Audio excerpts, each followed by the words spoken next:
Hello friends.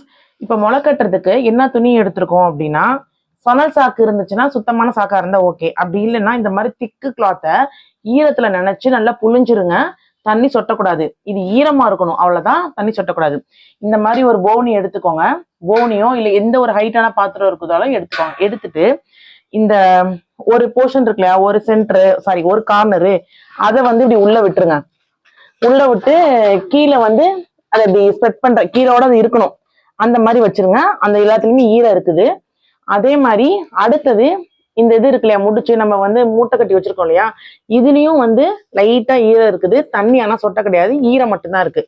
இந்த முடிச்ச இதுக்குள்ளார வச்சிடணும். ஓகேவா? இது நல்லா பாத்திரம் தெரியுதுல தம்பி? இந்த முடிச்ச வந்து இதுக்குள்ள வச்சிடணும். வச்சுட்டு இதோட இன்னொரு கார்னர் இருக்கு இல்லையா, இதோட இன்னொரு கார்னரை இது மேல போட்டுருங்க. போட்டு இதை மூடி வச்சிருங்க. இது அப்படியே விடக்கூடாது. நம்ம வெளிச்சம் படக்கூடாது, காத்து போகக்கூடாது. அப்பதான் குப்புன்னு 2 நாள்ல முளை விட்டுரும். இது ஈஸி தான். நீங்க கத்துக்கிட்டீங்கன்னா வீட்லயே செய்யுங்க. அப்படி இல்லைன்னா நம்ம நிஷா சஸ்ல வந்து ஹெல்த் மிக்ஸ் இருக்கு, ஆர்டர் பண்ணி வாங்கிக்கோங்க. இதுக்கு அடுத்து இதோட விட்டுறக்கூடாது. இதுக்கு அடுத்து என்ன ஸ்டெப்னா, இந்த மாதிரி ஒரு பாத்திரம் இருக்கு இல்லையா, அதை வந்து இதுல எப்படி கவுத்து போடுங்க.